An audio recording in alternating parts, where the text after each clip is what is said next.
بسم اللہ الرحمن الرحیم۔ بہلول اور خلیفہ ہارون رشید عقل مند کون؟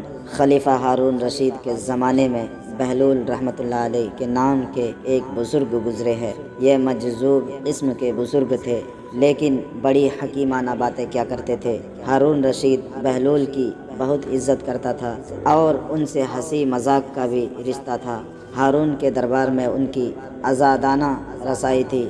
جب ان کا دل چاہتا دربار میں پہنچ جاتے۔ ایک دن جب دربار میں بہلول رحمۃ اللہ علیہ آئے تو اس وقت ہارون رشید کے ہاتھ میں ایک چھڑی تھی۔ ہارون رشید کو مذاق سوجھا۔ اس نے ان کو چھیڑتے ہوئے کہا، بہلول، آپ سے میری ایک گزارش ہے۔ بہلول نے پوچھا، وہ کیا؟ ہارون رشید نے کہا کہ میں آپ کو یہ چھڑی بطور امانت دیتا ہوں۔ آپ کو اپنے سے زیادہ کوئی بے وقوف آدمی ملے تو اس کو یہ چھڑی میری طرف سے دے دینا۔ بہلول نے کہا، بہت اچھا، اور چھڑی اپنے پاس رکھ لیا۔ وقت گزرتا رہا اور وہ وقت آ گیا جب ہارون رشید بیمار ہو کر لبے مرگ پہنچ گیا۔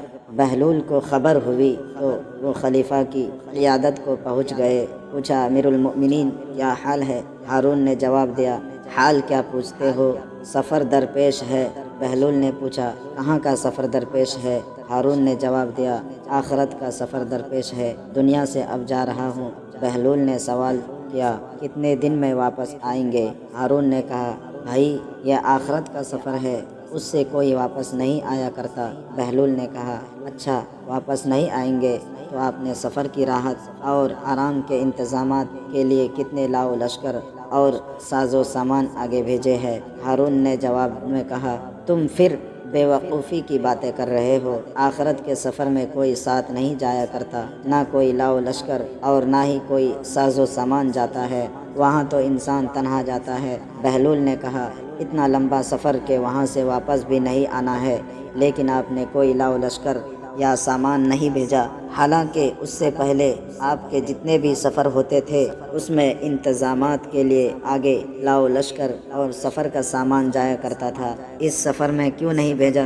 ہارون رشید نے کہا، نہیں، یہ سفر ایسا ہے کہ اس میں کچھ بھیجا نہیں جا سکتا۔ بہلول نے کہا، امیر المؤمنین، آپ کی ایک امانت بہت عرصے سے میرے پاس رکھی ہے۔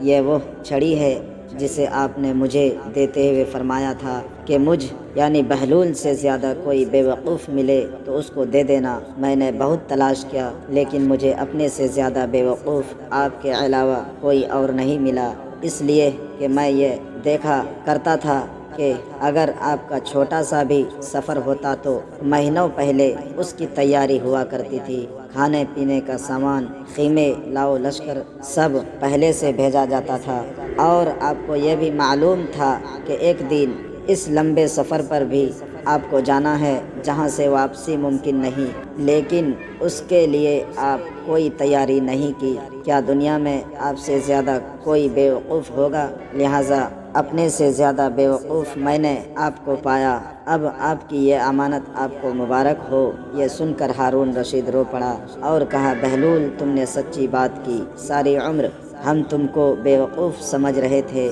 لیکن حقیقت یہ ہے کہ حکمت کی بات تم نے ہی کہی۔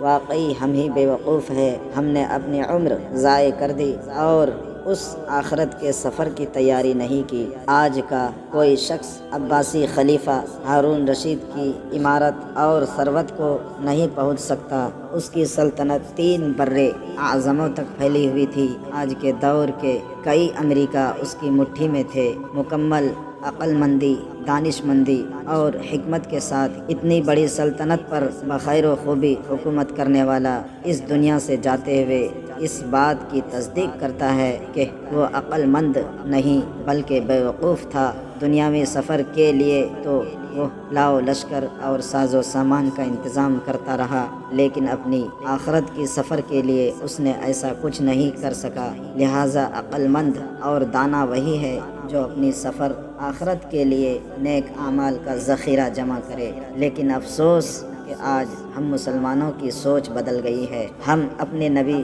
صلی اللہ علیہ وسلم سے محبت کرنے کا دعویٰ تو کرتے ہیں، لیکن آپ صلی اللہ علیہ وسلم کی بات کی مخالفت کرتے ہوئے ہر اس شخص کو عقل مند سمجھتے ہیں جو بس مال کمانا اور مال بنانا جانتا ہو، چاہے اس کے لیے وہ رشوت خوری، بدعنوانی اور کرپشن ہی کیوں نہ کرے۔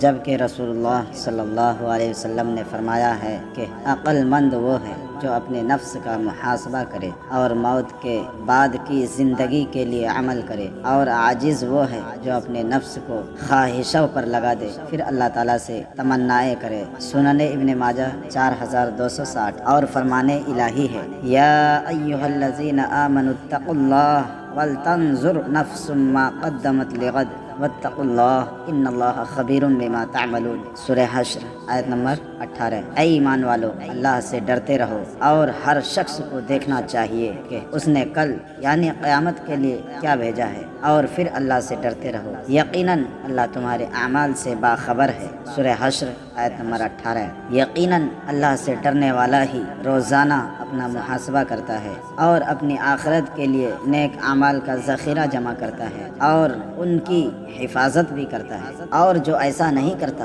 اسے وعید سناتے ہوئے اللہ تعالیٰ فرماتے ہیں، اور ان کی طرح نہ ہو جانا جنہوں نے اللہ کو بھلا دیا، پھر اللہ نے بھی ان کو ایسا کر دیا کہ وہ اپنے آپ ہی کو بھول گئے کہ وہ اپنی جانوں کے لیے ہی کچھ بھلائی آگے بھیج دیتے، یہی لوگ نافرمان ہے۔ آیت نمبر 19۔ دوزخی اور جنتی برابر نہیں ہو سکتے، جنتی ہی بامراد ہے۔ آیت نمبر 20 سورہ حشر۔ بے شک دوزخی اور جنتی برابر نہیں ہو سکتے، اے اللہ ہمیں اپنے بامراد جنتی بندوں میں شامل فرما لے، ہمیں اپنے ان عقل مند بندوں میں شامل فرما لے جو روزانہ اپنا محاسبہ کرتے ہیں اور گناہوں سے توبہ کر کے نیک اعمال کی کثرت کرتے ہیں، تاکہ کل آخرت میں تیرے سامنے سرخرو ہوں اور تیرے جنت کی وارث بنے۔ آمین ثم آمین۔ ویڈیو اچھی لگی تو ویڈیو کو لائک اینڈ سبسکرائب کیجیے۔ شکریہ۔